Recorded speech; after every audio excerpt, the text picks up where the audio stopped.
Calling all nerds. This is More Than Dice, the podcast where we dive deep into the realms of everything nerdy.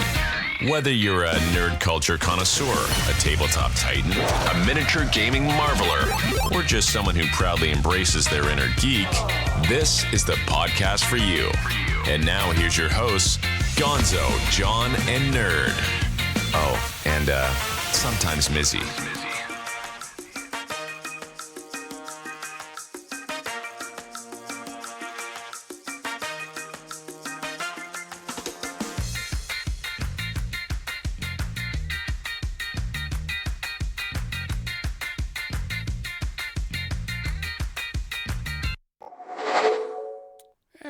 Welcome to another episode of More Than Dice. I'm Gonzo. I'm John. I'm Nerd. Welcome to episode 293. We are almost at 300 episodes, folks. It is getting quite wild out there. Today's episode, we're going to be talking about RPG systems as my co-hosts start munching on cookies and cakes and everything else, and I'm left over here just taking drugs. I have a burrito. Okay, it's a burrito. We're going to be talking about RPG systems that, and rules that we like, bending them, breaking them, doing whatever, but some we like and some we don't like. But before we do that, we have to get to the business. And so we want to thank Muse on Minis for hosting our channel and putting it out there for everybody. Make sure you go check out their store. Use the code MORETHANDICE, all one word, and you can get a discount on everything that's going there. We want to thank Parabellum War Games, makers of Conquest. They've got a lot of stuff going on with that game right now. A lot of new armies, a lot of new models. Check them out at Adepticon. We want to thank Turbo Dork with their awesome metallic paints and turbo shifting paints. They will be at Adepticon also. We want to thank Midnight Heroes. He has a new Kickstarter starting up. I think it starts Monday for the new pirates and stuff going on. And you can check out some of that stuff. I want to thank Creature Caster for sponsoring us. You can go check out their tribe or just their normal models where you can play and get Judgment, which is a very, very fun game if you haven't tried it out yet. And also you can check out their tribe where you can get some 5th edition modules and like 10 models to go with it. And each one of their modules are building off each other now. They're doing like a huge storyline type thing. So, which is a really good thing. That's a good way to do it, that each one of them builds off the previous one type stuff. But shout outs. I know our big one, the creator of because we weren't here last week. We've been gone for 2 weeks. That's right. The creator of Pokemon. No, Dragon Ball Z. Dragon Ball Z. Sorry. Yeah, it's been 2 weeks. I forgot. Yeah, that was the big one. It's interesting is I was never a Dragon Ball Z fan, never got into it, but I know it because we're all part of the nerd subculture type thing, and how that show has shaped so many different lives and other animes and other genres, and it's just been there, which is that's a lasting thing. You don't have to like something to respect it. That's correct. Also the thing. Correct. I mean, this guy's left a legacy. He will always be known, and Dragon Ball will always be known. It'll be other people will start watching it and keep on going with it. Yeah, and I mean, it's good. I mean, I've said with a lot of things, like you don't have to necessarily like what it is to understand that it was groundbreaking and did a thing. And as much as I hate to say it, being an old school anime fan, it got a ton of more people in the U.S. into anime. Oh yeah. And even I watched some. I actually, it's so funny. I watched more of it before it was released in the U.S. than after it was released in the U.S. Much more just because, yeah, exactly. Not just more of what was released. I didn't know what was going on, but it was, back in the day, you just watched anime because you fucking got it in your grubby little hands. Like, let's go. Yep. I mean, and even people who aren't big Dragon Ball fans, Dragon Ball Z or Dragon Ball XL, whatever it is, the most recent ones are, have a favorite character. And mine's Krillin, in case anyone's wondering. Oh, hands I loved down, him Krillin. because he was so underpowered for everyone else, but he was the most powerful human, and he fucking still tried every time. Gonzo, who's your favorite character? I never got into Dragon Ball Z, so I mean, I guess it was Goku, because I mean that's all I ever knew. Okay. I That's fair. never watched it. I never. You could be a normie. Yeah, and I know about it, and I get the memes, and I get the things behind it, and everything, and so on and so forth. So I get it, but I've never watched it. It's 100% in the pop culture. Oh, if yeah. you're a nerd, and that's great because it deserves to be. You know. Like, I've watched so little DBZ over the years, but like DBZ Abridged cracked me up. Yeah. I mean, I actually always. I mean, I count DBZ a lot like. I count Akira. Like, sure, groundbreaking, great. I don't necessarily think it's the best, but yeah, fucking, it was there and it broke new ground. Yeah. Yeah. So. It comes over here. So Thinking of my ear. one of the things that I did want to give a shout out. I want to give a shout out to my friend Nick. His Kickstarter got fulfilled. It was only like 4 months behind, which is actually very good for a Kickstarter. Oh my god. Yeah, I mean nowadays I'm looking at Kickstarters that are years behind. But it you know he was, you know, since he's local, he's always telling me, yeah, we had to do this and had to do that, and, you know, telling me all the things about it. But I did get the book. I just got a softback. They do like a print on demand kind of in a way instead of having to buy a bunch of books. Yeah. That's a lot of people now. That's not a bad idea. No, it was a great way. I mean, what they were doing was paying artists and putting together the books and editing, and it's a new edition. Say that again. Paying artists. Yes. Paying artists. So I wanted to give a shout out, and just I haven't even really dug into this book, but it's 470 some odd pages. I mean, look how thick this thing is. That's That's good. like a textbook. Oh yeah, this thing's huge. You could hurt somebody with this. Oh, that's cute. I'm gonna go grab the big black book off of fucking for Champions off the shelf. That thing's fucking stupid huge. The one for Ouroboros, which is just a 5e campaign, the one that Chris Metzen from Blizzard wrote after he left Blizzard. That one's probably almost as thick as the one that Gonzo's got, at least. Oh yeah. Yeah. I've got the one That's that's for 900. one of the books. And there's 2 books that come with the set. Oh yeah.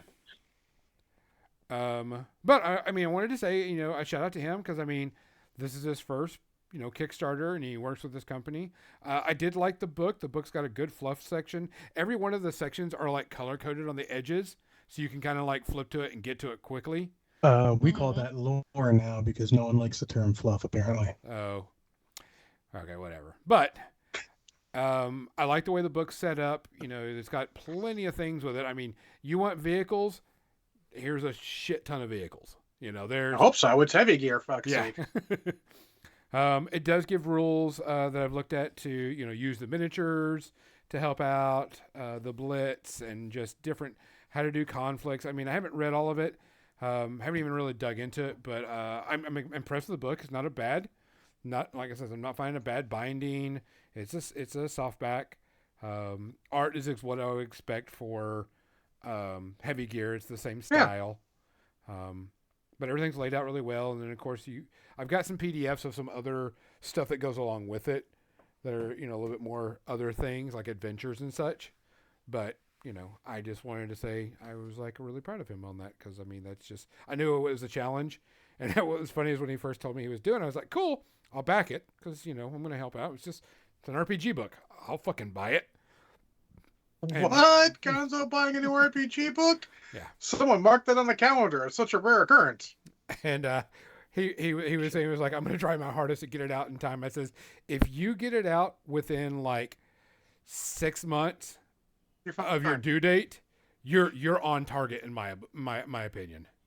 So do you Yeah. want to do drinks before I do my mini rant, or do you want to do mini rant then drinks? It's related. Do mini rant, then you can do drinks. Okay.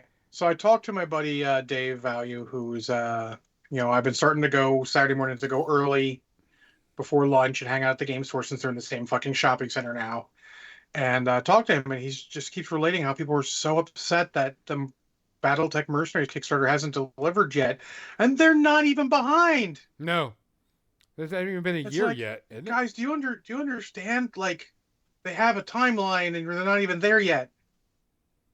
Like, understand when you back a Kickstarter, it gonna be a minute before you get your shit. Yeah. There's no way around that. Remember, It's not a lot like of you're them, gonna get it the day the campaign ends. sometimes not even the year the campaign ends. Yeah, exactly.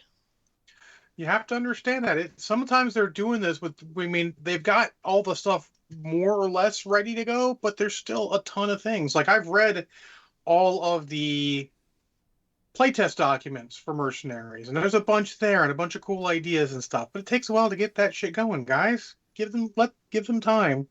Don't be impatient. The guy's like, well, maybe I should pull my backing now. Like you're not gonna get your money back now. Nope. It's gone. Well past that, son. Kickstarter done protecting people from that shit. Yep. You pretty much gonna have to come up with a good reason, or you got to stop that before they fucking charge you. Before you, yeah, come on. Like I backed this Kickstarter for another RPG, and it's kind of like an anime inspired, RPG Love those. system. Yeah, and Let me know when you get that one. yeah, it's called Break, and I'm looking forward to reading it. It's kind of like old school Final Fantasy, 1 and 2 type of RPG systems, and it wasn't expensive. It was only like $50 or something like that. So it wasn't like all the money I sunk in on Robotech or anything like that. So but I mean they're a little behind. That's fine in a Kickstarter. It's okay to be a little behind in a Kickstarter. A year and a half, 2 years, 3 years, we got problems. Yeah. So If you're a year behind, that's a problem. quite literally, I've had maybe 2 Kickstarters not deliver for a grand total of maybe $400. And they take a while. And like quite literally, like everything I have here, it's like the only ones that haven't delivered are relatively recent. Yes. It's I've got I think a Star Realms one that hasn't delivered yet. I'll talk about that after the thing too. The Turtles one just came in. The Battletech Mercenaries one, I mean, their expected to deliver is still fucking 3 months away. 3 months away. So come on. You give it some time, guys. Show a little patience. This is not product in hand. You're just buying. You're backing someone. In a lot of cases, to get the money to take their idea to fruition. So keep that in mind when you're backing. Yeah. Yeah, there's Anyways, I mean I think there's only been like 2 things that I've backed that I didn't do, and that was I mean, let's be honest. One of them is Mini Masterworks, and that's I didn't back that. I don't. Oh, you didn't? I did not back that. Lucky. Yeah. I didn't Yeah. back that. There was a And we don't even know what happened to them. They just disappeared off the face of the earth. yeah. I haven't bothered asking Dave Taylor. You know what? At this point, it happens. Yeah. You win some, you lose some. I won a bunch, lose 1 or 2.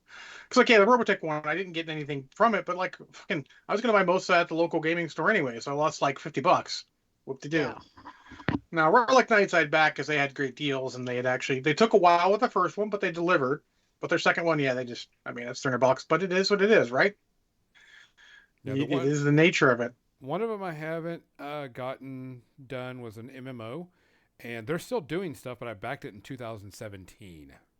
Okay, that's a little bit. That's 7 years. Yeah. 7. Yeah, that's coming to be a problem. And then I did back another game, and it was only $25. And the guy was like, "Hey, it's not going to get done. Here's your money back." You know what? I count that as a break even. Yeah. Like, I appreciate that greatly. Xander makes a good point on this before we go to our drinks. Is Amazon has stripped people's idea of a time. Absolutely. Yep. They're great, but they're also terrible. Anyways, I have finished the not Code Fireball. I didn't have any Code Red, so I tried it with the Rockstar Fruit Punch. Wasn't as good. I guess you need that cherry kick. Wasn't terrible, but and I'm going to drink now. I have a gin mule that I have made. Nerd? Luckily for you guys, I I've got- done the. I- Go ahead. I got Sorry. good old H2O. Yeah. Oh, John, you're the only one taking the alcohol tonight. I am again. a little sick, so That's all right. my I'm trying to hydrate in prep for Adepticon, where I know I'm That not going too. to be drinking enough water. I was gonna get an Irish mule, but I didn't want to steal one of Benion's Guinness. So he's got some Guinness Jameson Guinness, I think, is what it is. It's like, so it's interesting when you make a mule out of it. I wasn't going to steal any of his. So I just made a gin mule because they tasty as fuck. Yeah, There you go. I'm doing it. The water also, one, to keep hydrated, and two, I'm a little bit sick. Got a little bit of sinus infection going on. Not anything bad. I caught it before it got worse. So still going to Adepticon. Don't worry about that. Which, if you are going to Adepticon, make sure you find Nerd, Mizzy, and I. And we have stickers to give out. And make sure you come and say hi type thing. And if you're not going and you want to hang out, fucking like at me on the Discord or something. I'll hang out for a bit. I ain't gonna go anywhere. Yeah. Yeah. Go on the Discord channels and hang out there and play games or paint miniatures and Chat or whatever, you know. Yeah, I'll yeah, stream with something. It'll be all good. Yeah, we did that quite a bit this week too. A couple of times so I could get more painting done. All the painting. All the painting. painting. Which I got to do some more. Don't have to, but I want to get it done. So, guys, as usual, we want you to make sure you take care of each other. We want you to make sure that you're looking after each other. Make sure that if you see something, you say something. If you hear something, say something. And if you can do something, do it. If you can't, find somebody that will, because we've got to keep up on each other and make sure everybody's taken care of. Cheers. Cheers.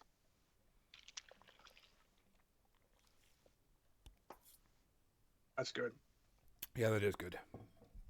That's filtered water. Not quite as good with the as with the fresh lime I did earlier in the week, but trying to juice a fresh lime without a juicer on a podcast.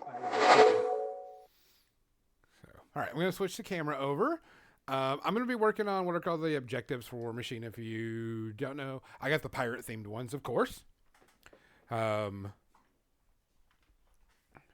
so I'll be painting on those. I don't have to have them for Adepticon because I'm not playing in any of the major tournaments, playing all the narrative stuff. But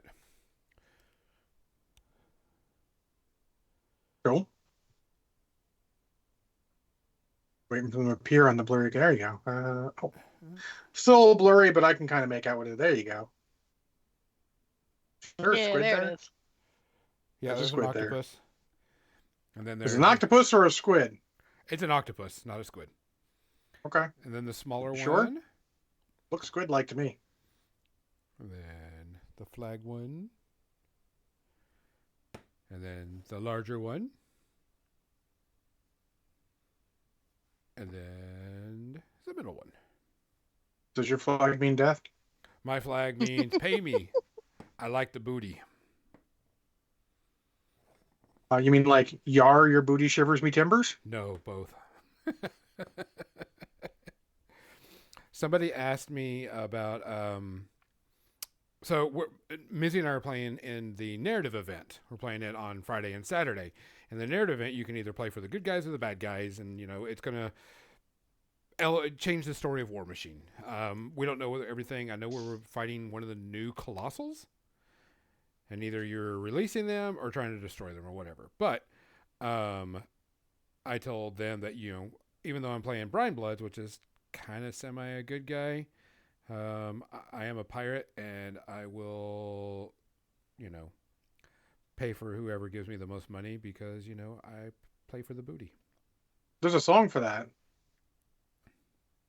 I am a pirate. Treat You're me gonna like a be blast- pirate and give me that booty. By Flint Something Flossie. like that. That's somehow not an Ailstorm song. Which, if you guys have not heard Ailstorm, they are a hoot. But, I mean, that's just something I was like, these are objectives that are used in the Steamroller packet. And so they have the normal ones, which are like this. I'm not painting up one of, or no, they don't. That's actually defenses. I don't have any of the normal ones. I only have the pirate ones. Those are defenses that I was showing. Okay. Because you can take a card that gives you defenses that you can put out cool little things, like you can put out a fire barrel and pick it up and throw it at people. Nice. Type stuff. So, other than that, while I'm working on this, John,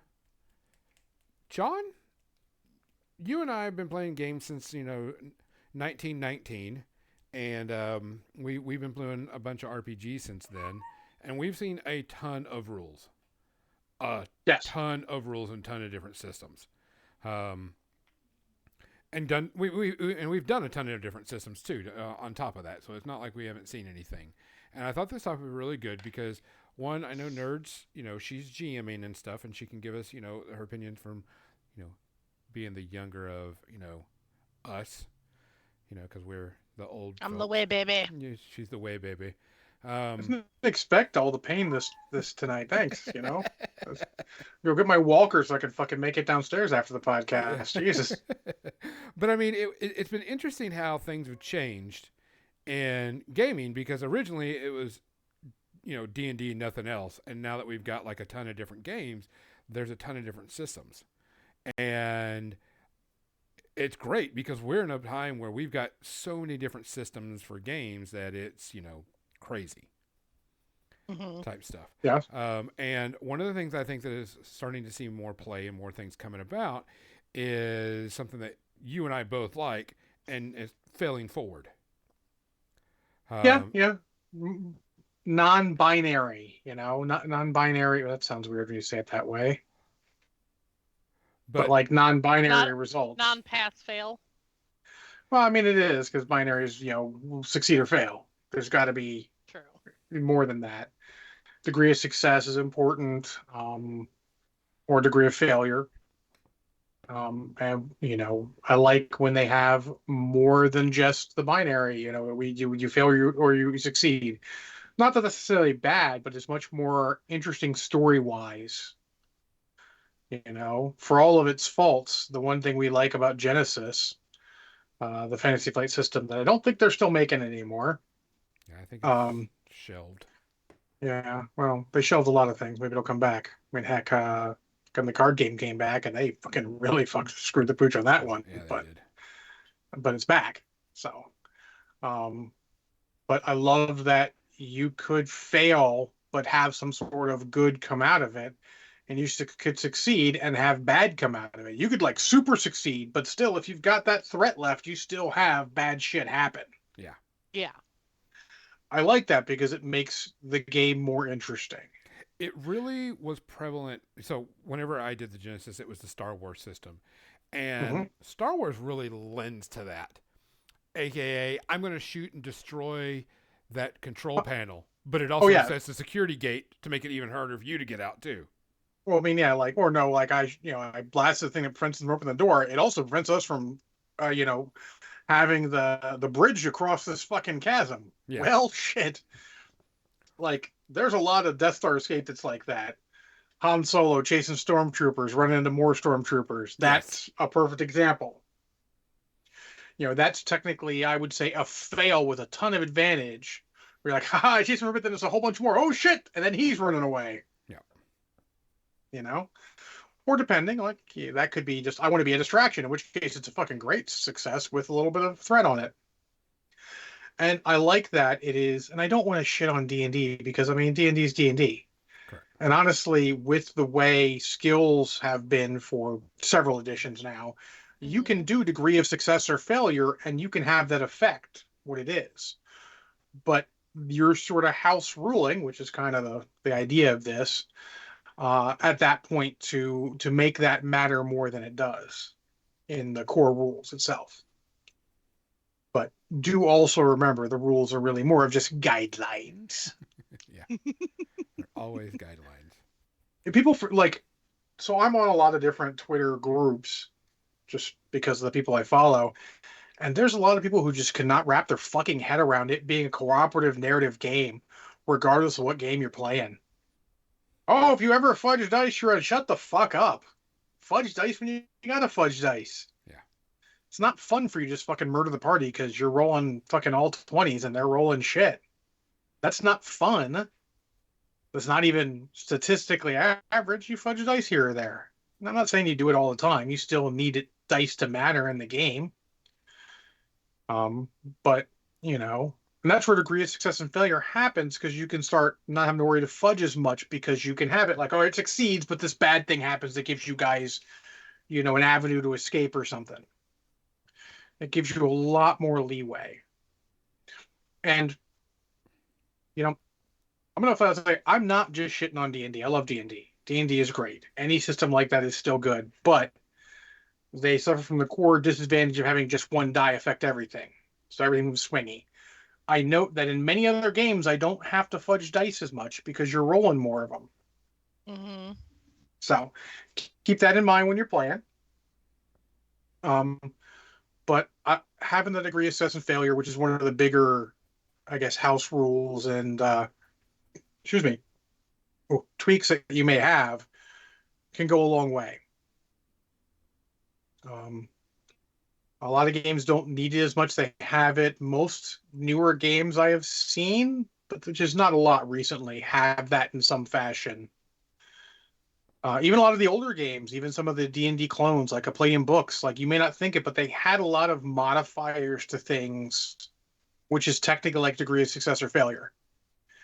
It's like, because, Palladium Books use a strict percentage system, which is fucking terrible, for their skills. But to make up for it being very harsh, they added a bunch of bonuses or negatives to things based on how big the skill is inherently and all that stuff, which is great because that gives you more leeway. You can add that as a GM. Don't just look at what the book gives you. You can add your own bonuses or penalties. Yeah. In a big tweaking thing, I was thinking in the shower one day, and it came upon the idea of why is stealth the only real opposed role in Dungeons and Dragons? Everything else is pretty much flat success or fail. This is, I succeed. Oh, did you see me? You roll your die versus. And it came to me that that's a weird outlier that you could potentially fix. I don't want to say could potentially. And the two ways to do that are have static perception rolls, your passive or your active, or have passive stealth. Someone who's a thief is going to walk around stealthily more they can, and then you just go, okay, you ran, so you get penalty. Oh, you moved half speed, you get a bonus. Oh, there's conditions, you get a bonus. That's the kind of thing where you can tweak a game. It's a simple tweak. You need maybe a dozen modifiers at most, and then figure out just what the core number is going to be, and suddenly you've changed a big portion of the game. And then you can test it. Hey, does this work? Does this not work? Don't be afraid once you tweak something to tweak it again. Change the numbers a bit. One of the things in our G.I. Joe game I mentioned earlier that Not Brushhead Dave's character is like fucking untouchable because he wears giant armor and he's just turned out that way. He just took all the right stuff to be really, really fucking hard to hit. Well, or hurt. Sometimes they hit him, it just doesn't get through the armor. So one of the things it suggests is, hey, maybe you make it so that a crit that gets within a certain amount of the defense hits but doesn't get the critical effect, instead just does 1 damage. But that's the thing. We can try it, see if it works. Like how often the enemies get there. I did note it the last session we played. Okay, this guy got within 5 of you. This guy was nowhere near 5 of you. And we can tweak it and see what works, just to try and make it balanced. And when you do that, the key, and I suggest writing shit down. I know that sounds weird, and that's sort of my old guy coming out. Write it down. This is our goal. This is what we're going to do. And then keep track of what it's doing. You don't have to make decisions right away on what to do with it. You can wait 3, 4, 5 sessions, depending how often you play. But just sit there and go, do we need this? Is it doing it? Can we get around it narratively? Because that's a big thing. Even in the most crunchy of game, narrative's important. And people forget that in the glut of rules. That was the 4th edition D&D problem. Luckily, Nerd didn't have to deal with so much. Is that I played like 2 sessions of 4th Ed. Yeah. And people were just like, oh, it's all crunchy. It's basically miniature games. Like, do you need the game to tell you how to role play? Newer people, maybe they does. They'll fall. They're newer. Us older players, no, we did what we wanted. We just roll like that, But have it writing down your goal, and this is honestly more high level anything problem solving. Write down what you're trying to do, write down what your proposed change is, and then keep track of it. This is technically science at that point. As long as you're writing down results, you're not fucking around. It's actually science. Thank you, Adam Savage. It's true. He's right. Mm-hmm. Yeah. Yeah, one thing, another thing that I was liking, there was the failing forward. I think is a very good thing to add to the games. Degrees of success, because you don't feel like all I did was roll a dice and I didn't do anything for the Yep. turn. Oh, one bad roll, I'm fucked. Type of stuff. Nerd, how are you feeling that in D&D? Because I know that you run mostly, 5th edition stuff? Yeah. How are you feeling that is affecting you in the game and so on and so forth? I mean, is it affecting you in the game Or- first? Fudging rolls or failing forward? The failing Both. forward, both. You can go with that. Go with both of them. I personally almost never fudge rolls. I fudge hit points. So, like, something still might hit. It's going to do X amount of damage, but, like, I tend to fudge. I guess it's similar to nerfing. I will, like, nerf stuff more often than I will fudge rolls. Like, unless I'm gonna outright kill a character, I almost never fudge a roll. Failing forward, I like that because I picked that up with, I picked that up from Blades of the Dark. You're a little low, Gonzo. Sorry. I mean, the blurry desktop's interesting and all, but Yep, you're off cam. yeah, still a little low. I might be behind. Hold on. You're like peeking. I'm peeking. There we go. So I'm thinking you should probably just like paint a crosshair or something on your tabletop. It got So you, moved. I usually put it right here where this green spot is. You can't see it. It's where my hand sits. But there you go. okay, sorry. But oh yeah, Go ahead, nerd. No, that was all I had. Yeah, no, I tried to do the fail forward kind of a thing just so that it isn't just outright, well, or if somebody like rolls a crit fail and be like, oh, friendly fire. Sorry, guys. you could do that. I mean, it's more fun to do fun stuff like, oh, you drop your weapon. How are you going to improvise now? Yeah, You know? the more often than not, it's drop your weapon. Yeah. Sometimes it'll be like, oh, you shot something, but you accidentally shot your compatriot sitting next to you. Well, you can also go if they're being super offensive. Oh, well, unfortunately, you left yourself open, so you're going to have a defense penalty. Because that's not super harsh, because things still may not hit you. True. So there's a lot of ways to do that, and I like it. And honestly, it's so much easier when they bake it into the game, but they're not always going to do that, Yeah. That makes D&D more complicated, and D&D is not supposed to be complicated. It's supposed to be the entry-level journeyman game. They want it to be that, and there's no problem with that. Mm-hmm. But and fudging as little as possible is a great idea. You shouldn't fudge rolls too much. No. If you find No. yourself fudging rolls that much, you're probably playing the wrong game at that point. Or your stuff's too powerful and you need to throttle back. Yeah. Because that's the thing. Especially with D&D, putting lower level monsters against them is basically going to make your dice less effective. So if it's all dice all the time, suddenly you throw some smaller monsters, things aren't as big of a deal. Yeah. I've adjusted to hit numbers and shit in the middle of a game like many times. Like, Oh yeah. all right, this is too much. I'm hitting pretty consistently. Let me throttle this back. Yeah. And you should be ready for that because it's not. Or This is combat not- is taking forever. Let's just fudge their hit points and keep going. Yes. A lot of mid time frame games, let's say, D&Ds and on through a certain point, combat takes fucking forever. Yeah. Like, I love champions, but sometimes combat takes for fucking ever. And that's not always what you want from a game. You need to know what you want. And that's sort of more early in choosing your game, but you can make it work. You can fudge your hit points and everything. So one of the things I loved about 4th edition is when they added minions. I'm like, oh fuck, these guys only have 1 hit point each. It's great. I can throw a shit ton of people and they just die in droves. Yeah. Feels heroic. And that may be the hardest thing is when you get into a game before you even start, you should be feeling out what do we want. But you can change that. Like honestly, you could play D&D nowadays and take monsters and make them minions. They have 1 hit. 1 hit kicks them out. You could do that. Exactly. Just give them a moderate to hit and slower damage, and you can throw like 50 guys at people, and it's not a big deal because your PCs are going to take them out pretty quick. Feels heroic too. Feels good. Yeah. And even they don't have to know what the mechanics are. You don't have to fucking tell them. You know, they're like, oh crap, I'm just killing goblins. This is great. You know, so there's a lot of tweaks you can make, and we say this about everything.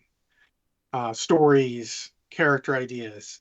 Hey, rules too. Fucking steal. Yes. If another game you play or saw has a cool rule, fucking steal it. You can probably make it work for your game in some fashion. If you don't know how to, you can ask some people who've been playing games for a while. Maybe they know how to make it work for you. Like, we all come back to certain games that we see because of a mechanic or something. If you can get that mechanic in another game. For example, we play Feng Shui and Feng Shui 2nd Edition a lot because we like the Mook mechanic. If you hit a Mook, Mook's down. Then they did that in D&D. We're like, this is great. Now we got this mechanic from this other game in D&D, so we can play D&D and do that cool stuff. Yeah. I added it in Champions. I mean, it was a little easier in Champions because most of the agent level guys are down when a superhero punches them. You know, Hydra agents don't last too long when superhero comes and punches them in the face, but they're not supposed to. You're not You know? wrong. Yeah, so it's one of those things you just gotta, if you don't know how to do it in your game, figure it out. I mean, most games have a way where you could have someone have just 1 hit point or whatever your damage thing is, and it'll be fine. You know, G.I. Joe game we're playing now, which is that Essence 20 system from Renegade Games. Mhm. Most of the early agents only have 2 hit points. So 2 hits or 1 crit takes them out. Easy enough. If I feel like I can just tweak some numbers here or there, make them higher level, hit more numbers, but still make them easy to take out. More fun, more cinematic fun. Sounds good. But just make sure when you're tweaking, you're ready to fucking roll that shit back if it ain't working like you wanted. Because sometimes it don't. You know, they say no plan survives contact with the enemy. No plan survives contact with the players. Yeah. For good or ill. Sometimes you make a rule and they like just absolutely see the maximum potential for carnage in that rule. And you're like, all right, no, don't worry that rule. That rule doesn't fucking work. Good job, guys. I never do it in the middle of the session. I got let them roll it out, and I'm like, all right, next session we're not using that rule again. You guys have proved it doesn't work. Doesn't do what we wanted, but you know, I don't care if they're powerful for 1 session. We'll be okay. You know? Fuck, honestly, I don't even care if they're super powerful for multiple sessions as long as they're having fun. Sometimes I feel like we miss the core of the game is having fun. Exactly. Do you remember all those people who were playing old school rules, the OSR guys? How do you win D&D? Well, they don't know, but the answer is you have fun. If you're all having fun, you've all won. You get to come back the next weekend. And have more fun. All the fun. Yeah. And it's easy sometimes to get you in your head as a game master. It's you versus them. It's not. Never is. No. It Okay, never once in a should be. while. Once in a while, they're being fuckheads and you need to fucking rock fall everybody dies. But that should be the exception, not the rule. If it is the rule, maybe you need a new group. But if you don't have a new group, make sure you... I mean, you fucking might have to roll with it. I don't want to tell people, like, stop playing, but just be aware that that's not healthy. Yeah. Not how the game's supposed to be, but if it's all you got, sometimes it's good enough. You got to make that decision yourself.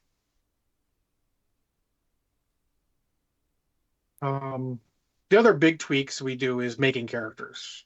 How you make characters. There was a whole thread on Twitter about a guy came to a GM and said, "Hey, I'd like a magic item that my master gave to me before he disappeared." And the GM was like, "Nah, that'll make you more powerful than the characters." And I went, well, "That's the wrong attitude." And they continued on. The players like, "Well, how about like it doesn't do much to begin with, but I can unlock his power more, as I level up?" I'm like, "That's a great idea, fucking A, dude." Like, Yeah. nah, because I have to give something to the rest of the players. Well, then give something to the rest of the players.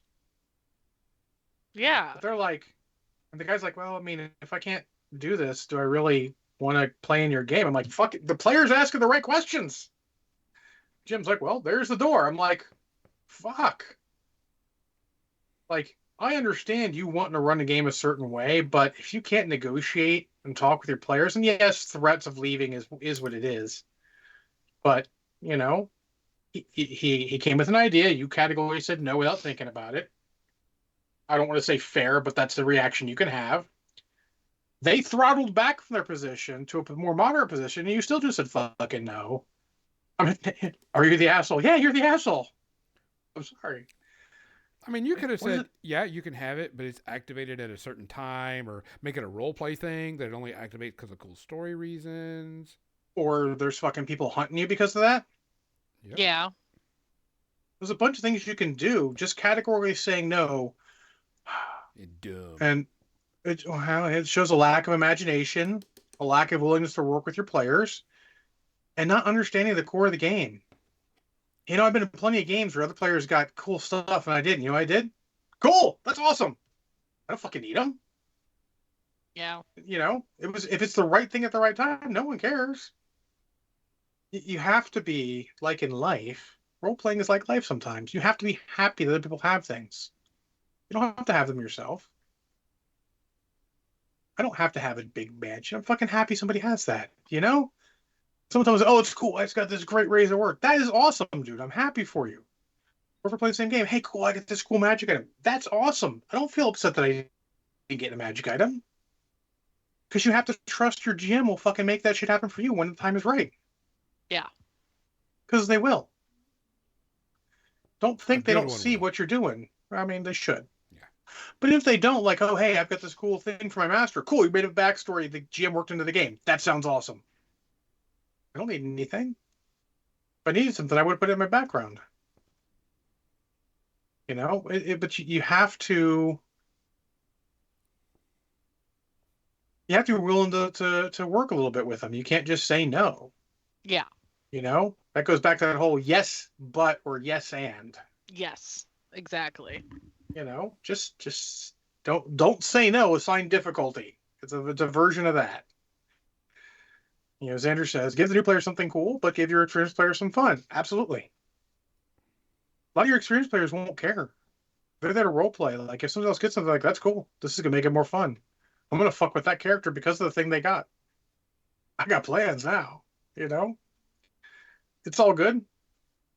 Our Malifaux campaign. The DM gave everyone something cool, and he was hemming and hawing on what to give my character. I'm like, "You don't have to give me anything." He's like, "Well, here's some enchanted brass knuckles." I'm like, "Awesome! Enchanted brass knuckles sounds awesome." Yeah, that does sound like fun. Yeah. Did I use them much? No. I did Addlepate that one fucker with them, though. It doesn't. This is going to sound pessimistic and terrible. Don't take it that way. The world's not fucking fair. The game doesn't have to either. Especially any game that's not like a D&D game. You roll for stats. If you roll for stats in a D&D game, fucking throw fairness out the window. It don't matter. Yeah. Because we let dice decide it now. So now what I did is long ago I went to chits that we used for character building, and you would spend your chit to do something. Oh, I want more stats, or I want a magic item.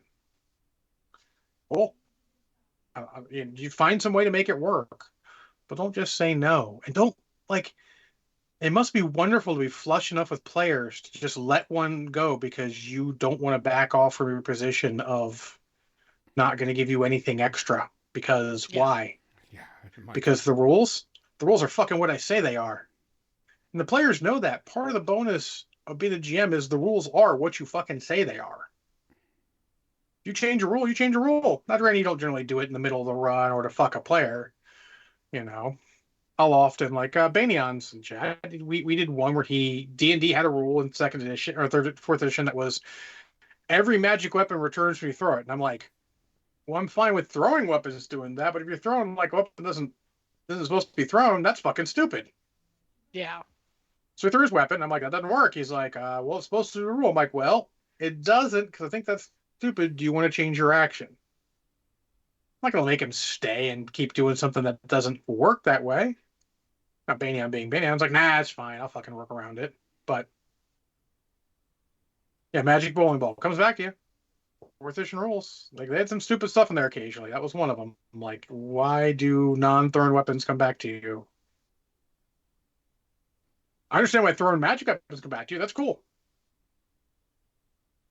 But sometimes you got to work with that stuff, you know?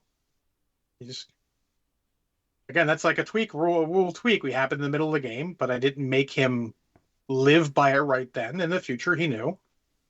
Mm-hmm. You know?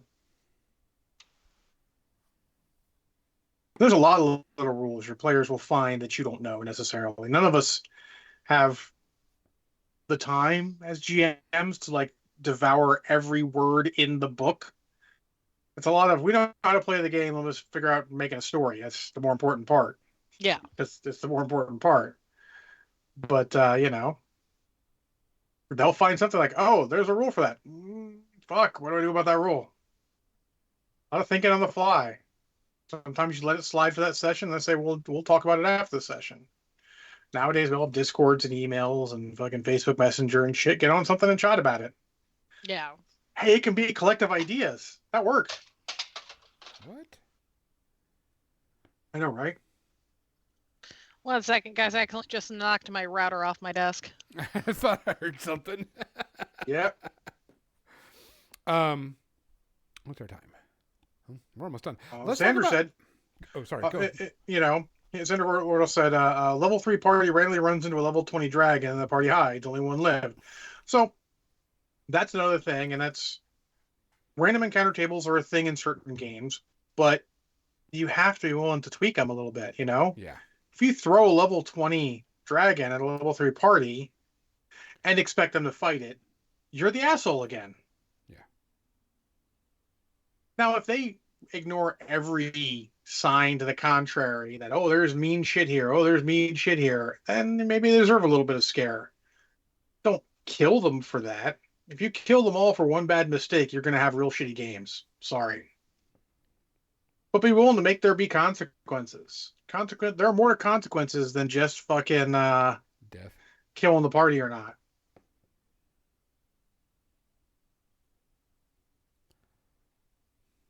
You know, maybe they have to drop some supplies, make life harder. Maybe they get a penalty because they had to drop their supplies. Maybe they lose some treasure because they had to drop their supplies and run. Lose a hand. I mean, if you want to. Unless it's just, that's a pretty hard one. I mean, yeah, it's hardcore. Most of the games don't actually have rules for that. Hi, Cookie. Hey, Cookie.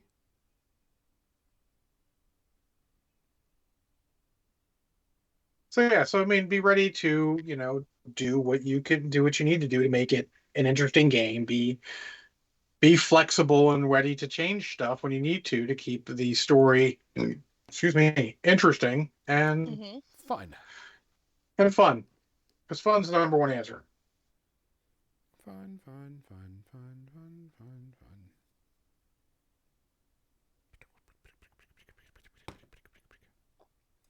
fun. What are some rules that you automatically throw out? Nerd, you were dealing with your router. Encumbrance. Fucking I pretty much go, encumbrance. yeah, I usually go, no, you can't walk around with 40 swords.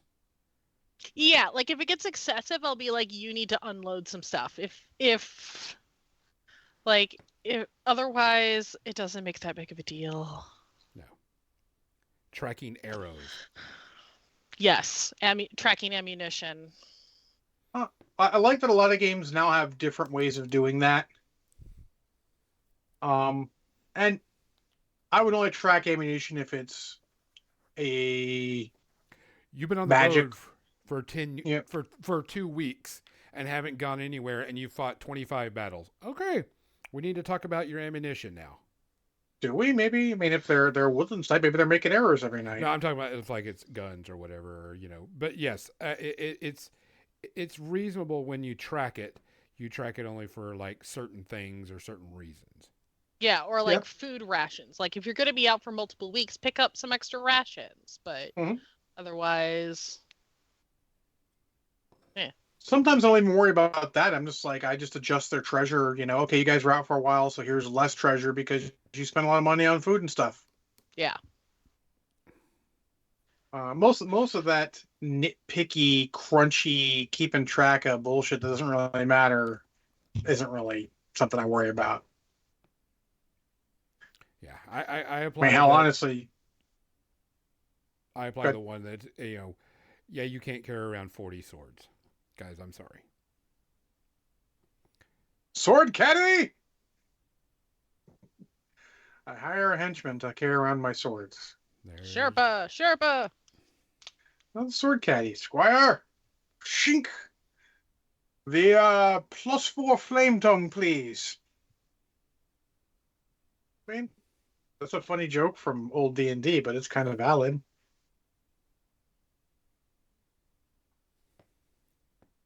But I think encumbrance is the only real rule I really just 100% throw out in any game.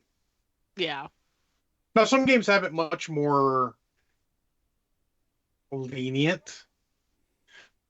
Like G.I. Joe, they say like you carry X amount of stuff. That's what you carry. We don't worry about it beyond that. So, I mean, that's fine if you want to. It's one of those things. Like if you want to, if that's your game, that's cool. Discuss with your players. Make sure your players are into it, and you can do that. But don't expect that like from the beginning because it's probably not going to be fun. Yeah. If you spend more time keeping track of your inventory than playing the game, you done fucked up. I fucked up. I'm fucked up, Aaron. There's a lot of stuff like that, like, wizard spell books. I only care to a certain point. Yeah. Like, as long as they're not, like, most of those things, as long as you're not being egregious, I really don't care. Because it directly affects fun. If you're being too critical or nitpicky and stuff, it's gonna not be fun. Yeah.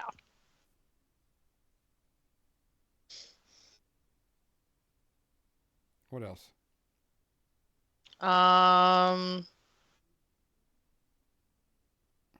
What about creative roleplay for bonus? Oh, for inspiration? Yeah, for like inspiration or whatever you have in your campaign. If you can make me laugh my ass off, you get a point of inspiration. I mean, hell, if you can do it in character and appropriately for the game, you can have too. Yeah. We used to that in Shadowrun. We'd give out karma points, which are basically like experience points, Mm-hmm. for people doing good role playing, making the whole party laugh. Even better if it's appropriate. We do the same. We do the same thing for backgrounds and all. Like, yeah, you can do some of that, but that's where you're. It's tough in level-based games to do anything other than like an inspiration point because you don't want someone to experience because then someone's leveling up faster. Yeah, I do Potentially. milestone leveling. I just skip over experience points altogether. There's another good optional rule, like milestone versus experience. Yeah. There's a good video of Brennan and Matt Mercer on that, where they talk about it. And it's funny. At the end of it, you find out that they both actually like the opposite one, the one they had to talk about more, but they still made good arguments either way. And you can find a lot of that stuff like all of those meta rules questions on YouTube now, with probably some very much better than me game master talking about it. Trying to think of what else might be. And milestone versus actual experience is another one. I feel like. What about Monster of the Week versus campaign style? I'm a campaign style person, but That's more meta. I mean, it's serial Yeah. versus episodic. Yeah. I find myself more in the middle ground with that. We are definitely serial, but some of the like G.I. Joe really lends itself to more episodic. Like what happened before matters, but not so greatly. There's still episode breaks, so to speak. They just got done with a mission in the jungle, so they'll come back and they'll get to their next mission. That's sort of a natural episode break. But everything that happened there still happened. And it's going to matter. Mm-hmm. If something in the status quo had changed, it would fully change. So.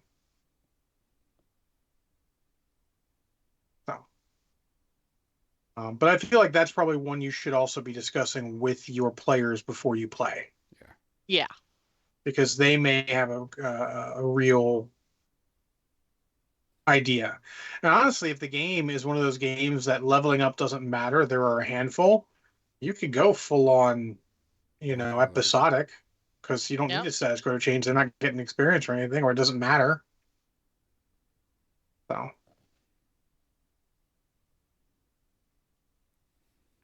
I don't really, there's so many different rules per game that I don't really think of any that I just, besides encumbrance, I just straight up like, fuck that rule. Encumbrance, coin weight. It's just any needless tracking of ammo. Yeah. Like we did that in Shadowrun for a very long time and realized, woof, is this really worth it? Kinda, not really. Luckily, that ended up being not like super crunchy, but it was definitely like, oof. Mm-hmm. So.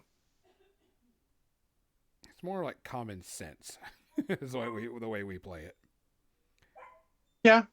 And if your players buy into it being collective narrative storytelling rather than us versus them, it'll be fine. If your players are big us versus, me versus you things, then you're going to need to break out some of those hardcore rules. Or just not care. I don't care. If my players want to think they beat me, like I can literally do whatever the fuck I want. Like I'm playing with both hands tied behind my back, fuckers. Yeah. We can literally say, you become too much of a thorn in the side of insert your enemy here, and they bring out the big guns. In certain game systems, literally they could drop a rock on you from orbit and be like, yep, job's a good one.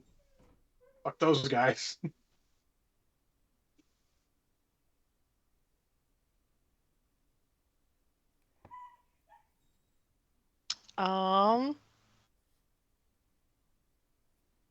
Let's see. What else can we talk about? What about player recruitment or finding groups to play with? Like resources for that. When someone comes up with a good way to do that, you can tell me. That's going to be a local thing. Like honestly, most of the time you're looking for people online, you're just going to end up with an online game, and there's nothing wrong with that. Nothing wrong with that. Yeah. In person, all I can say is go to the local game store, try and play your games there. Maybe someone will try and get in. But nowadays it's so hard because we all like to play on Friday nights because weekend, right? Yeah. Right? And you know what happens on Friday nights? Magic. Fucking magic. So. Again, if you guys find a good answer to that, let me know.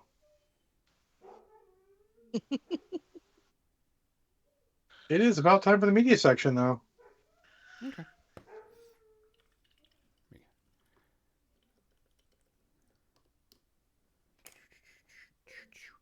Is that time again? Yep.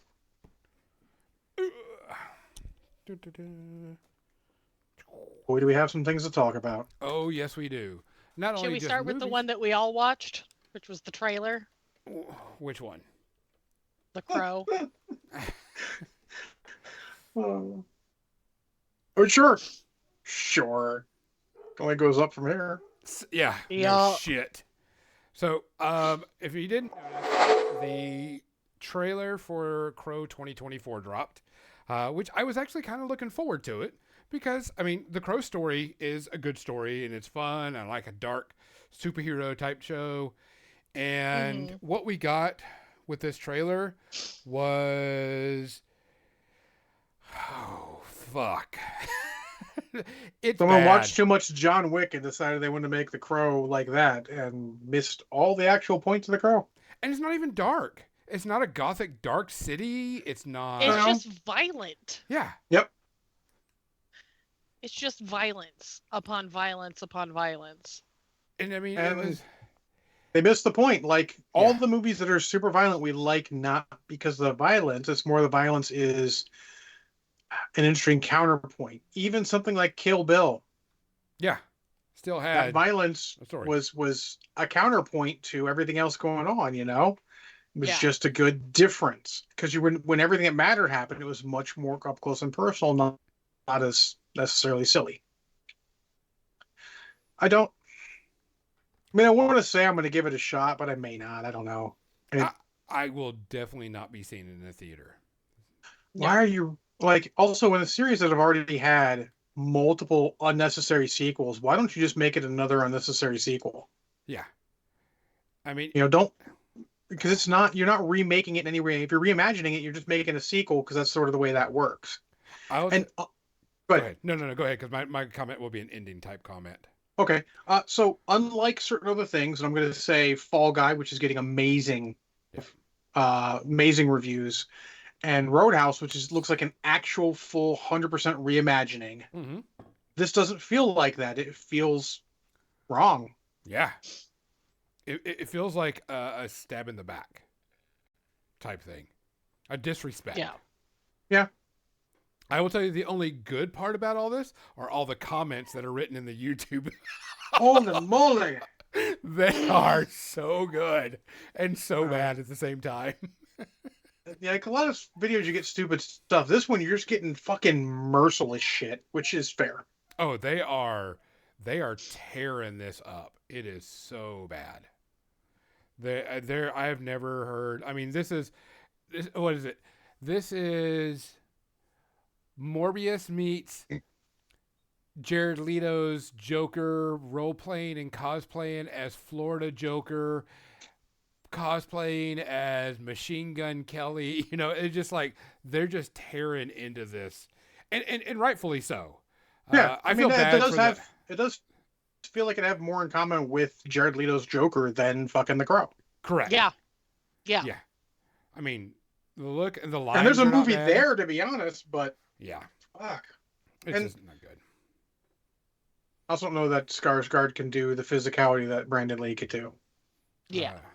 Yeah. So honestly, I wish that Brandon Lee used a little more stunt double. Yeah. But that ship is sailed. Xander, I know that Nerd has seen Dune 2 already. I don't know if Gonzo has. I'm trying to see it this week. Yeah, won't I be able saw to get Dune too. I'm probably gonna try to get it next week. Yeah, I'm trying, but we will see. Here we'll do one that y'all haven't done, but it's gonna be a quick and easy one. Helldivers 2. People are playing it. It's great. This is Starship Troopers as a video game. I don't care what anybody says. Even the guy that designed the game goes, yes, this is Starship Troopers with the serial number scratched off. I'm playing the game. I'm hearing all the things, reading all the little notes because they got little fun things that are said in there. You know, little things that you're doing, and you know, there's some hidden stuff that people are finding now, and they're like, "Oh, are we the bad guys?" Yeah.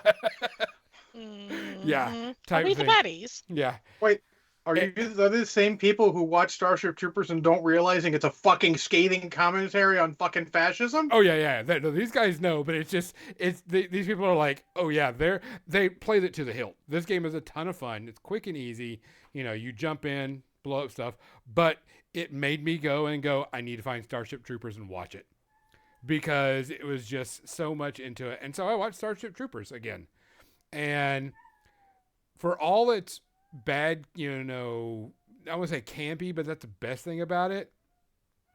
It's still a great show, and I would love for them to do a Starship Troopers, you know, the right way, I guess you could say, you know, quote it. But they're not going to, and it doesn't need to. Well, But let's define It's a the cult right classic way. for a reason. Because the movie has nothing in common with the book aside from a title. I mean, I enjoy it. I enjoy the movie. The movie's a ton of fun. It's stupid fun. It's silly fun. It's just pretty good. So I enjoyed it. No, Helldivers 2, great video game. It's worth its $40. You're going to get your money's worth. You're going to shoot bugs and shoot robots and blow up things and throw down things. And they're updating it constantly. There's like a new hidden bug that people are finding. Oh, nice. So, sorry, my dogs need to be let in. You can close the door. Oh, I know. Come here, Tyson. Tyson, come here. Tyson, come here. I'll show you the picture. All right, you can go and close it. Just half close it. You poor baby. I know. I'm sorry, guys. I gotta give him some rubs. But John, what's your first one? My first one, I'm gonna go, since we talked about Brandon Lee, I'm gonna talk about his first headlining role, which is Rapid Fire, which stars him and then Powers Booth.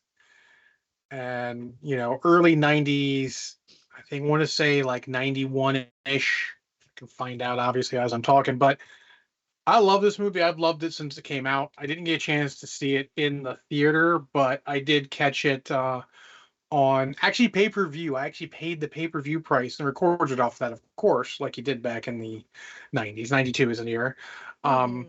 Because I loved Brandon Lee. I'd seen him in, first off, obviously, the mystique of him being Bruce Lee's son. And then I saw him in Showdown in Little Tokyo co-starring with Dolph Lundgren. And I'm like, this is his first full-on starring role. And it's great. Like, the story is simple, but at no point does he ever feel like he's a fucking superhero. He always feels like he's a dude. And, it's got good action, good stunt work. Obviously, Powers Booth does a great job in it as a cop they're going after this guy. It's just a fun action movie. I call it sort of top tierish action movie. It's never going to be the absolute tippity top, but it's a hoot, has very little flaws. I do love it. I'm going to give it, I don't know. I'm going to give it 1 because I love it. You guys might not like it as much as that, but I give it a 1. It's definitely worth watching. Yeah, if you get a chance, it's definitely worth watching. I haven't owned it on DVD, which should not be a shock to anyone. But, his Brendan Lee's natural charisma comes through, and it's just enjoyable. And him and Powers Booth playing with each other a bit is super fun sometimes. And also, what's his name? The henchman everyone knows from all the movies. He's been he's fucking in Lethal Weapon, every single movie. Al Leong gets to be the fucking heavy, the main henchman in this, and he has a long fight with Brandon Lee. It's just fucking great. So there you go. I definitely suggest it. Nerd? I started watching the completely made-up Adventures of Dick Turpin, which is on Apple TV. It stars Noel Fielding, who was in the IT Crowd. He was on Great British Bake Off, The Mighty Boosh. Giant goofball, but it's this guy who grew up a butcher, decides one day that, I'm not going to be a butcher. I'm going to be a highwayman. And it's all of his retellings. It starts off with him about to be hanged and then explaining all of his stories over the course of time. Well, if you're wondering how I got here. Exactly. It's a delight so far. I'm really enjoying it. It's campy. It's fun. I give it a half. Cool. Gonzo?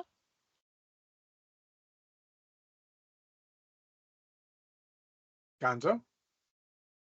Sorry, I had the mic turned off because they were whining a bit more, and I wanted to make sure to give them the attention they deserve. Another one that I watched was Masters of the Air. The season finale was on, and so I started watching that, and I have a problem with the show, but I don't have a problem with the show. The show was good. The problem was I didn't feel for any of the characters. I didn't love any of the characters. Wasn't invested into them. I just didn't feel like there was no heart to the show. And that was a problem for me. And because it's based off of real people, so on and so forth and everything. And the special effects are great. But it was just meh. It was just there. The characters, I mean, it was only, 8 episodes or whatever, but everything felt very piecemealed. It didn't, really come together. And I really hated that because I really wanted to like it. But I did enjoy that at the very end of the show, they did say what happened to everybody that lived and, their life and so on and so forth, which is great because I want to know what the true story or what happened type thing. But it just didn't have the heart. The show just did not have the heart that everything else did. So it was just kind of meh. It was a 2. Wasn't bad, but like I said, I just couldn't feel for they didn't make you want to feel for the characters, I guess. Or, get that heart and soul in it. So I was kind of upset with that. Nerd? Oh, John. You're fine. John, go ahead. Okay. I watched Fast X. It's on Amazon Prime for free. So figure, why not? The first slightly controversial thing I'm going to say is somehow it's less unrealistic than the previous 2 entries. And I shake my head saying that considering what's fucking happened in the movie, but it doesn't feel as blatantly, stupidly unrealistic as the previous 2. They don't send a Fiero to space. I still shake my head that shit fucking happened. I have to say that. But basically, I mean, the plot. The plot is Jason Momoa is the bad guy and out to get Dom and his crew because of what happened. I'm not going to spoil what happened. Jason Momoa is amusing, but he's kind of fucking playing the Joker. Yeah. I agree with that. Not necessarily in a bad way, but in a kind of disconcerting way for this franchise. Like, plans go his way like they do the Joker, and you can't explain it by him being fucking crazy to go nuts. I mean, you could, but it doesn't fit because everyone in that fucking series is crazy to go nuts. The actors, I mean, they play their roles well. I even dare say that Tyrese Gibson was not fucking annoying, not fully fucking annoying in this movie, which is rare. Normally he's like, fucking please stop talking, dude. But he throttled back a bit. And I'm like, okay, this is fine. He has a good moment. He gets better moments or not. They sort of write out Scott Eastwood early, which is unfortunate because I'd like him to get a little more time in, to like him. Because right now, I mean, he's a little nobody, and he's basically fucking a nobody. He doesn't matter. But they added Brie Larson. She's much more amusing. Brie Larson in Fast X? Yeah. She's not in it a ton, but she's amusing when she's in. Alan Richardson, who plays Reacher, is probably the best thing, or Hawk from Teen Titans, if you go with that. Or Titans, I guess I'd call it. He's in it for a bit as, one of their things. And let's be honest. I say it's more realistic than the last 2. It's still pretty fucking unrealistic at points. Most of those points, from the beginning and the end of the movie is pretty much. But it's enjoyable still. You still enjoy watching these characters interact. They work in basically fucking everyone who's still alive. And I mean that from an actual sense. Yeah. And that's another bonus of this series. They've always been able to get any actor who was in the series before. There is one actor who's been involved in this story who has not shown up again, and it's like the other white guy from the first movie. And I don't know if he's still alive or what, but it doesn't seem like they even tried. But that's okay. Because they get back the guy from Fast 5, who ran the sort of street racing down there, and he's like very beholden to Dom. He's like, look what you helped me create. And I'm like, that can make sense. Dom was already a legend, and he helped this guy. Like, this shit makes sense. But some of the stuff's just kind of crazy and stupid, but it's still a hoot to watch. I'm going to give it 1.75. I can't quite give it a full 2, and I can't quite give it a 1.5. It's a little fucking crazy, and especially because, I mean, you've seen the trailer. Fucking Gal Gadot shows up at the end with no explanation, and you're like, the fuck? You died on the runway that never ends, ma'am. And also, it's serious when they take another villain and make them an ally, because fucking, what's her name? Furiosa. Charlize Theron's back, and she's on their side for this one. she's been the bad guy for fucking movies upon movies, but she's on their side because this new bad guy's even worse. I mean, it's fucking a soap opera with cars, but at this point, you're either in or you're not. It was not bad enough that I was not in. So I will watch the next one, maybe in the theater, maybe in the cheap theater, maybe not. But yeah, Nerd, take it away something more realistic, hopefully. I finally got around to watching the finale of Monarch. Oh, More yeah. realistic, yep. Yeah. It obviously they're trying to lead into Godzilla X Kong and all of that, but like the story wise, I don't know. I don't get me wrong. I've been enjoying the series, but like, where are they going to take it next? Are they going to continue the series? Is this a one-off series that was just like, here, let's give you some background on Monarch. This is things that are going on now. Ooh, look, Godzilla and Kong. Like, I believe it did get renewed. okay. I believe it did get renewed. So I That's give cool. it a half a Space Harpy because some things still feel slightly off with it, or like a little like they're trying a little too hard. But Okay. I enjoy the writing. The special effects are good. I just kind of wanted something a little more out of it, and I'm not even quite sure what. Before Gonzo goes, Godzilla X Kong. They have plushies. You can order them directly from Regal Cinemas. I had need to a mention plushie! that because I thought they were going to be at Cinemark and they weren't. And I'm like, Regal Cinema, Regal Cinema. I only didn't order them because I have exceeded my expenditure budget for the month by a little bit. No, I don't have my plushie Godzilla with me at the moment. I mean, I've got Grimlock. He's plushies are close enough. He's a dinosaur. Robot dinosaur. Right. But yes. Gonzo. So look. Yeah, Gonzo, go. I watched the newest Aquaman. Man, is this show sucky. I mean, this movie sucks. Some of the Which is special really effects too were bad so because, bad. like, the last one was actually fucking enjoyable. I mean, the special effects were so bad in this, it looked like stop motion animation. Ooh. There was someone was like, I mean, even I had someone walk by the TV and go, "Holy shit, this looks horrible." And the lines were bad. The action was not good. The story wasn't even good. Does it feel like they were phoning it in because they know that that portion of the DC universe is done? Pretty much. I mean, supposedly he's going to be using Jason Momoa. Gunn's going to be using him for Aquaman in the new, reboot. I don't think But- he is. Oh. Momoa wants to play Lobo, and rumor has it he's going to get Lobo. Oh yeah, but Which I mean, don't have a problem with. I don't like Lobo as a character, but if someone fucking loves the character, fucking let them play it. Yeah, it was not good. The story was not good. The action was meh.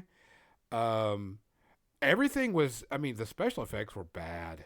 Did it feel like the same downgrade, like from Wonder Woman to Wonder Woman 1984, Yeah. Aquaman? Okay. Yeah, very much so. Because the first Aquaman was okay. It wasn't bad. This one is bad, and the special effects you can tell were bad. I mean, there was one time they had this thing walking up the side of a wall, and I was like, "Holy shit!" I think those graphics are back when I watched Jason and the Argonauts. Stop motion special effects. Were they bad or were they the Rock Scorpion King in that fucking The Mummy Returns? that type of bad? I'm talking about. Oh. It was Because bad. that movie has cringe. one flaw. That's the one flaw. 'Cause it's not good. Yeah. I'm giving this, 4 space herpes. Okay. It was not good. Do not Wow. recommend. Do not recommend unless you want to suffer. John? I am at this point rewatching Leverage because I'm on season 1. I've seen season 1 before. Long story. I got it on DVD basically for free because Amazon had a package late to me. Seems fine. But I'm rewatching season 1, which is funny because I saw the episode on YouTube. I'm like, oh, cool, I'll watch episode 1 again. I'm like, yeah, I want to watch the rest of this. Like, a lot of the episodes are free on YouTube. They're like, who's actually streaming it? I'm like, oh, Amazon Prime. Perfect. And what I love about that is that I can start watching it here, go downstairs, watch the rest of the episode, come back up here, finish it if I need to watch it in chunks. It's great. And obviously leverage is great. If you don't understand, it's a former insurance investigator teams up with a bunch of thieves to do good things for people who are being affected by bad guys. And it's great. The premise is great. The characters are all great. It's a little silly at points, but if you're okay with that, you will enjoy the fuck out of it. Each of the characters is, in my mind, even a little iconic at what they are. Like if you say hitter, I picture Christian Kane as Elliot Spencer. If you say hacker, I do often picture, if I don't picture someone from the movie Hackers, Aldous Hodge as his character. They're all great. It is well worth watching. I'm going to give it fucking 0. I think it deserves 0.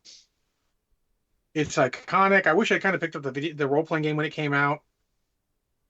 But no, it's fun. More than anything, it's fun. It's good-natured. And the bad guys always get their fucking comeuppance, and that makes me feel better deep in my soul. As part of that review, I am going to talk about Amazon Prime now having commercials. It's not fucking horrific, but it's definitely not good. Correct. Like generally it's one at the beginning, one break at the end, and then one in the middle, and it shows you exactly when it's going to be, which I like. Mm-hmm. Like you'll look like, oh, it's going to be here, so I can plan that I'm going to go to the bathroom then. Yeah. I do feel it's a little shitty for them to keep raising the price on Amazon Prime and then add takeaway functionality, but I'm a nerd and I were talking, since I get stuff quickly and it's free shipping, and fucking I'm the stupid guy who orders like a fucking bookmark and gets it free shipped to himself. Now, Austin, I'll throw it in with what I've got coming already, but still, free shipping on a bookmark is fucking great.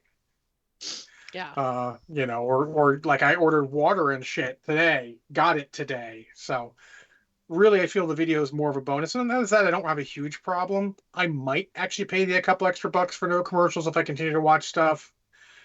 If I recall correctly, was it like $5 a month or something like that? Might be worth it, but I'll decide when there. But not necessarily a fan, but it's not horrific. You know, someone who grew up with commercials, it's way better than network TV used to be. Nerd? This was one for Gonzo and I watched Wonka. Yep. So I enjoyed it. Like, it's its own thing. I thought it was cute. Yep. It was definitely cheesy, but it's very obvious that the people in the movie were having a lot of fun making it. Very much so. I was not really expecting it to be a musical. I saw the trailers. I didn't watch the trailer, so I wasn't expecting it to be a musical. But it was good. I mean, it wasn't. Yeah. Do we need a Wonka? Do we need a prequel? No. No. Was it decent? Very much no. Yeah. Yeah. I gave it like 1.5. Yeah, it wasn't bad. I mean, I would go 1.5 to 2, depending. I mean, if you're Yeah. not into musicals, it's not going to be your thing. Yeah. The characters were fine. Everybody played up Yeah. their parts like super cheesy type thing, or whatever. Yeah, it was very over the top, very characterist. Yeah. Like Everybody was like, the bad guys were overly bad guys, super douchey type thing. Yeah.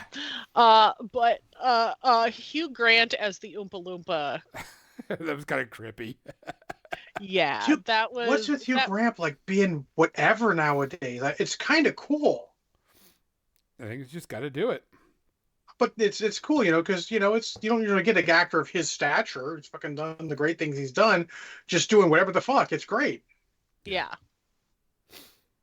But I mean, I enjoyed it. I thought it was fun. It was, cool little looking things and cool story, and it wasn't bad.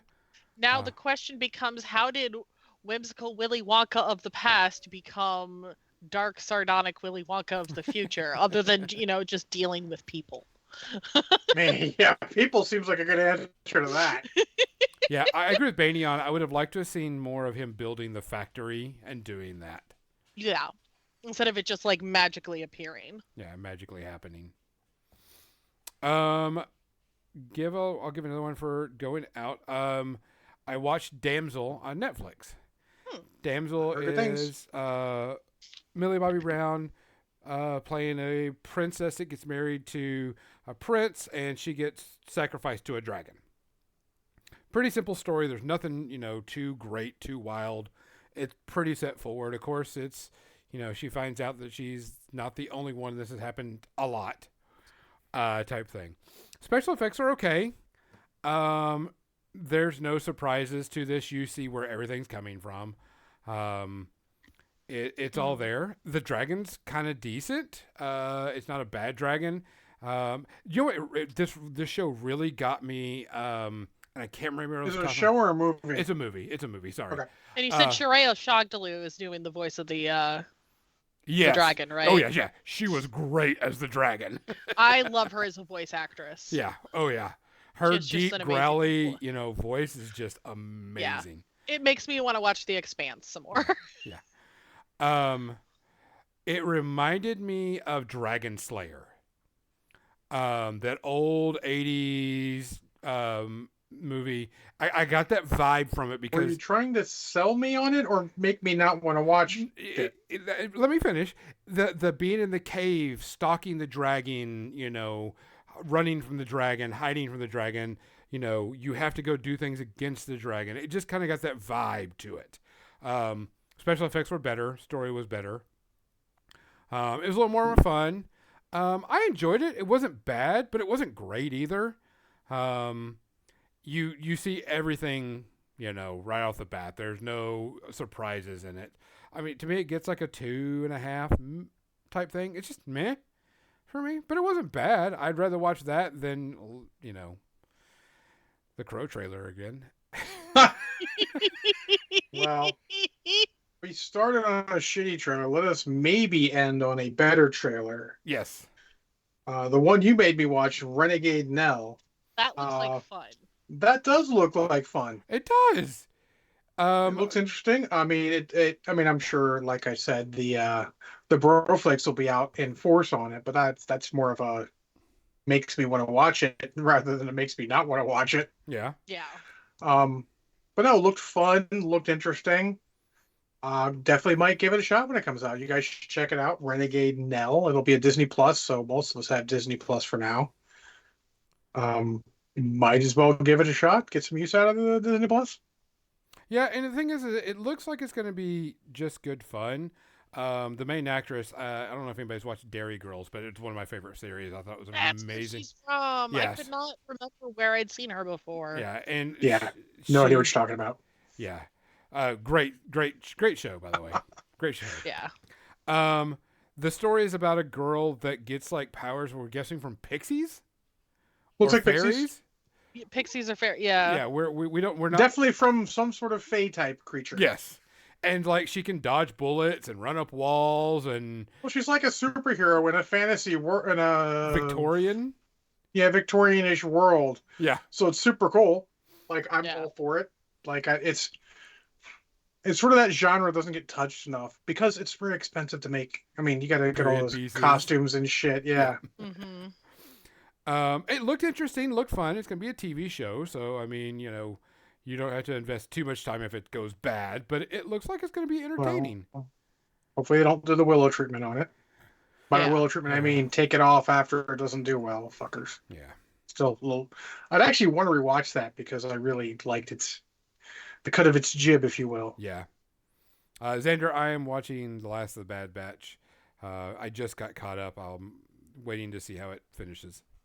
I've heard nothing but good, but I'm not willing to rewatch the ass end of fucking Clone Wars to get there. No, you can just live. You can live vicariously through me.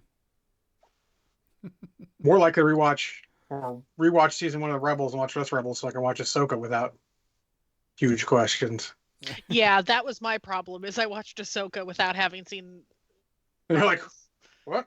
Watched Like, I Ahsoka saw the with first Ahsoka season. without having seen. And I was like, why did you watch the rest of it? Like, because this is before Disney Plus, so I fucking had to buy the whole series, and that costs money. Back in the day. Back in the day, we had to buy physical media. Actually, let me stop. You should still buy physical media. If you love something, buy a physical copy. You never know when it'll go away and you can't see it again. And also, Yeah. if you're downloading them and you buy the digital, they're getting rid of that, and people are losing their digital Well- copies they bought. only Yeah. twice. Once on some esoteric thing I'd never heard of on Amazon, and the other one was Crunchyroll because they're merging with somebody, and one side or the other lost all their Yeah, those purchases. Well, no, it was right. They just lost the purchases because of the way they're integrating the systems, which is Yeah. bullshit, and they can fix, and they still have a chance to fix it. So I'm hoping they will, because if buying doesn't mean I own it, what does piracy mean? Fucking nothing. Just saying. But yeah, buy your physical media. Since we started with The Crow, in the end, Crow coming out 4K Blu-ray, Oh, yeah. special edition Steelbook. Find it on Amazon. Fucking buy it if you love that movie. I already have it on Blu-ray. Did I pre-order the 4K even though I don't have 4K TV? Yes. you did. Maybe. Yes, I did. Oh, I know. There is no maybe with John. It's a yes. Because it's The Crow. Like, that's a fucking formative movie. Buy the fucking Crow. Buy the fucking soundtrack. Oh, Soundtrack soundtrack cover is great. amazing. And the music for fucking this reboot fucking, I did not, like, I'm hoping it's better in the movie. I want to give it fair play. Maybe it's better in the movie, and this is the trailer music, but it's fucking trash. T-Rash. From one of the best soundtracks to trash. Hopefully it'll be better when the movie comes out, though. Let's not get super negative before we've even seen that it's coming out. Yeah. All right. All right. Guys, That's it it? is the episode. Just to let you know, we will not be on next Sunday. Half of us, more than half of us, will be at Adepticon or coming back from Adepticon. Like more than dice, just more than half. Yeah, more than half. But we'll give a review and all that stuff when we come back on Adepticon. Hey, like Meatloaf said, 2 out of 3 is not bad. Yep. So we're gonna be there. So no episodes, but if you want to do something, reach out on Discord, hang out with John. John will come and hang out with you if you don't get to go. Even if it's just to hang out, not with video. We don't chatting. have to do things. The Yeah. same thing. We can just chat while we're doing stuff. I'll play like fucking Balatro or something, stream it. You guys can watch me play chess game or a poker game very poorly at this point because I'm only at the big difficulties that are really hard. Let's see. Let's send y'all to Big Jim Slade. He is playing Yeah. Enshrouded. And it should be something y'all should watch because actually I've heard it's a pretty decent game. There you Yeah, go. that's one I've looked at. Yeah. So guys, please take care of yourself. Please look after each other. If you are traveling to Adepticon, please be safe. Let people know when you get there. Let people know when you get back home. Also, that is a very big thing. If you need help while there, reach out. You can even reach out to me even though I'm not there. I have peeps, Contacts. not just these 2 peeps. I've got other peeps there. If you need a body hid, I know people. Yeah. Just saying, that's the level of peeps I have on site. I, for some Hide reason, body. still haven't removed the tarps and shovels out of the back of my car. So, I mean, if we've got extra help if we need to move a body. Perfect. See? So don't be there and be in a crisis and don't ask for help. Ask for help. Ask for help. We're Yes. happy to help. I will cash solids with my buds to make sure you get taken care of. It's what I can do. That's what I will do. All right, guys. We will see you. Please take care of yourself. As always, if you see something, say something. If you hear something, say something. And if you can do something, do it. If you can't, find somebody who will because we got to look after each other. For More Than Dice, I'm Gonzo. I'm John. I'm Nerd. Good night. Thanks for listening to More Than Dice, making the world a better, nerdier place, one dumb joke at a time.